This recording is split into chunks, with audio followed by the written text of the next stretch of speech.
সমগ্র বিশ্ব ব্রহ্মাণ্ড যিনি সৃষ্টি করেছেন তিনি নিরাকার, নিরঞ্জন, অব্যক্তাকার হয়েও শ্রীনামের মধ্য দিয়ে আত্মপ্রকাশ করেছেন। সেই সকল নামের সম্রাট ও সমাহার মন্ত্রাধিরাজ মহানাম ওঙ্কারের পাদমূলে আমার শত সহস্র কোটি ভক্তি বিনম্র প্রণাম নিবেদন করছি। এই মহানাম সাধনার অধিকার যিনি সমগ্র বিশ্বকে দিয়েছেন সেই যুগাচার্য ঋষি অখণ্ড মণ্ডলেশ্বর শ্রী শ্রীমৎ স্বামী স্বরূপানন্দ পরমহংসদেবের আতুল চরণে আমার শত সহস্র কোটি ভক্তি বিনম্র প্রণাম নিবেদন করছি।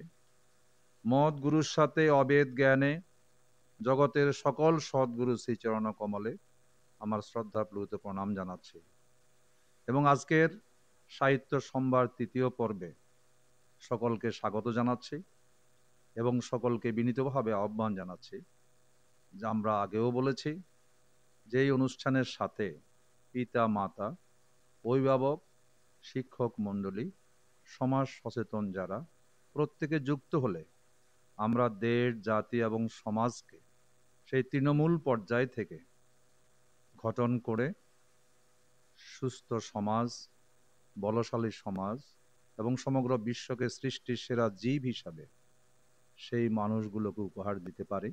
সেই জন্য আমাদের এই শুভ প্রয়াস স্বরূপানন্দ সাহিত্য সম্ভার। আজকে তৃতীয় পর্বে আমরা তৃতীয় পত্র নিয়ে আলোচনা করব। তিনি বলেছেন যে প্রত্যেকটি বালক শৈশবকাল থেকে যদি তাদের জীবনের ভিত্তি সুদৃঢ় করতে পারে তাহলে সে যেমন ভাবে ইচ্ছা করবে, যেমন ভাবে প্রত্যাশা করবে, জীবনের লক্ষ্য নির্ধারণ করবে, ঠিক সেইভাবে তাকে তৈরি করতে কোনো বাধাই আর তার থাকবে না। জীবনের উষালগ্ন হতে কল্যাণের পথে জীবন গঠনের পথনির্দেশ এবং সকল অকল্যাণ হতে আত্মরক্ষার কৌশল সহজ সরল ছোটদের বোধগম্য ভাষায় ব্যক্ত হয়েছে তাঁরই রচিত জীবনের প্রথম প্রবাদ গ্রন্থে। তাই আজকে আমরা তৃতীয় পত্র থেকে সংক্ষিপ্তভাবে উপস্থাপন করছি।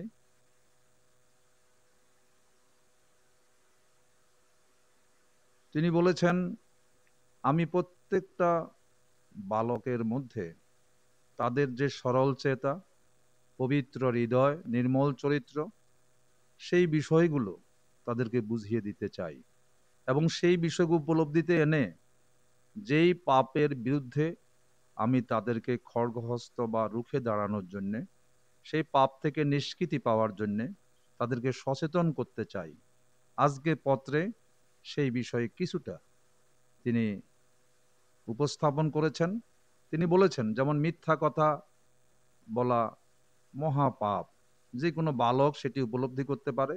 ইচ্ছা করলেও বালক বা শিশুদেরকে মিথ্যা কথা বলানো যায় না, এটা তারা জন্ম থেকে এটি তারা উপলব্ধি করতে পারে। সেরকম ভাবে তাদেরকে যদি জানিয়ে দেওয়া যায় যে কোনটি অপরাধ, কোনটি তার জন্য অকল্যাণকর, সচেতন করে দেওয়া যায় সময় মতো, অর্থাৎ বয়সের সেই শিশুকাল বা সেই শৈশবকাল থেকে, তাহলে সে সচেতন হতে পারে। যেই অপরাধীর বিরুদ্ধে তিনি বলতে চান, তিনি বলছেন শরীরে অনেকগুলো অঙ্গ আছে, তার মধ্যে যে অঙ্গের পাপ বিরুদ্ধে আমি বা পাপ কার্যের বিরুদ্ধে আমি সচেতন করতে চাই সেটি হচ্ছে, আমি সেটার নাম দিয়েছি উপস্থ বা জনেন্দ্রিয়, অর্থাৎ মূত্রত্যাগের জন্য যে অঙ্গটি ব্যবহৃত হয়। এবং এটি বলতে সুন্দর শোনা যায় না, কিন্তু না বললে তো চলবে না। কারণ একটি বালকের অথবা আমাদের কারো যদি গুপ্ত অঙ্গে কোনো অসুখ হয় বা ব্যাধি হয়, তাহলে চিকিৎসকের কাছে যেমন গোপন করা যায় না, যা লজ্জা এটি ভাবা যায় না, ঠিক তেমনি ভাবে আজকে সে অনাগ্রাত শিশু এবং শৈশবে বালকদেরকে সেই উপদেশটাই আমি দিতে চাই। সেই দৈহিক পাপের বিরুদ্ধে তাদেরকে সচেতন করতে চাই এবং জীবন পথের বিষয়ে এক বিঘ্নকে আমি দেখাইতে চাই, যেটি উপলব্ধি করলে সেই পাপের বিরুদ্ধে তাকে সতর্ক করতে পারলে এবং সেই অঙ্গের বৈধ ব্যবহার এবং অবৈধ ব্যবহার সে বুঝতে পারলে, যে কোনো সৎ লোক যদি সচেতনভাবে তাকে সেটা বুঝিয়ে দিতে পারে, আমাদের এই আলোচনা থেকে হয়তো তারা ভালোভাবে হৃদয়ঙ্গম করতে পারবে না। সেই জন্য আমরা বলি যে পিতামাতা সচেতন হলে, কারণ পিতামাতাই হচ্ছে জীবন গঠনের মূল আধার, এবং শিক্ষক সমাজ যদি সচেতন হয়, তাদের জ্যেষ্ঠ ভ্রাতা যদি সচেতন হয়, তাহলে আমাদের জীবনে যে ভুল ভ্রান্তিগুলো রয়েছে সেগুলো তাদের জীবনে আর থাকবে না। যেমন বলছেন যে নাসিকা দিয়ে আমরা যে কোনো ঘ্রাণ নিতে পারি, বা নাসিকা দিয়ে আমরা শ্বাস প্রশ্বাস নেই, কিন্তু এই নাকটা যদি ফুটবলের সাথে ধাক্কা লাগে বা আমরা ইচ্ছাকৃতভাবে সেই ধাক্কা দেই, তাহলে তাতে নাকের বিরুদ্ধে অপরাধ হলো। আমি হাত দিয়ে ভালো কাজ করতে পারি, কিন্তু এই হাতটা যদি আমি অপব্যবহার করি, খারাপ কাজে ব্যবহার করি, তাহলে হাতের বিরুদ্ধে আমার একটা পাপ কার্য সংগঠিত হলো। ঠিক তেমনি ভাবে উপস্থ এবং জননেন্দ্রিয় প্রস্রাব ত্যাগের জন্য বিশেষভাবে এই অঙ্গটি ব্যবহৃত হয়ে থাকে।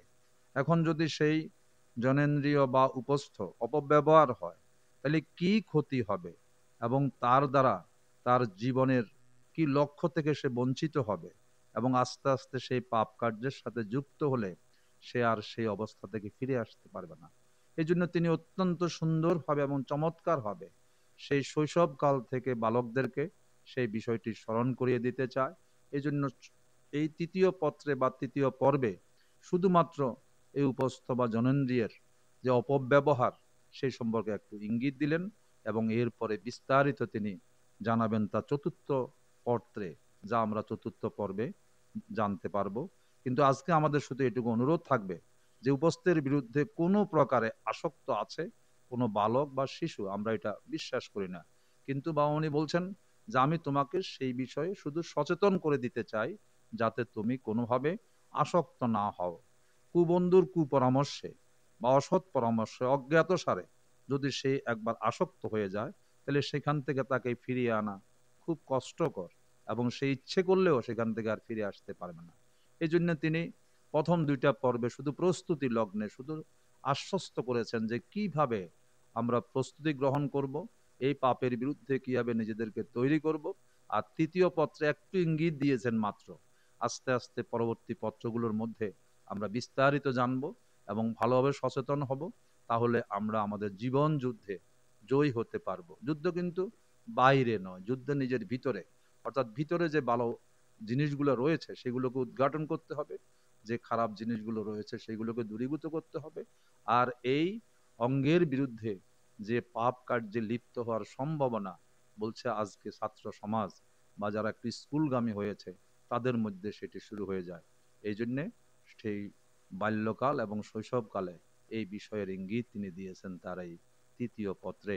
আমরা এখানেই সেটি শেষ করব, কারণ এইটুকু নিয়ে আমরা সন্তুষ্ট থাকব, এইটুকুই আমরা হৃদয়ঙ্গম করব, এবং সেই বালক এবং শৈশবকালে যারা রয়েছে তাদেরকে আমরা বুঝিয়ে তাদেরকে সেভাবে তৈরি করব। তাহলে পরবর্তী পর্বে আমরা জেনে যাব যখন সব বিষয়গুলো, তখন সেভাবে আমরা নিজেদের জীবনকে সুন্দর করে ফুলের মতো পুত পবিত্র করে সে প্রস্তুত করতে পারবো। তাহলে দেশ, জাতি এবং সমাজ আবার নতুন করে ফিরে দাঁড়াতে পারবে। এই প্রত্যাশা ব্যক্ত করে আমি আমার এই আজকের আলোচনা এখানে শেষ করছি। হরি ওম।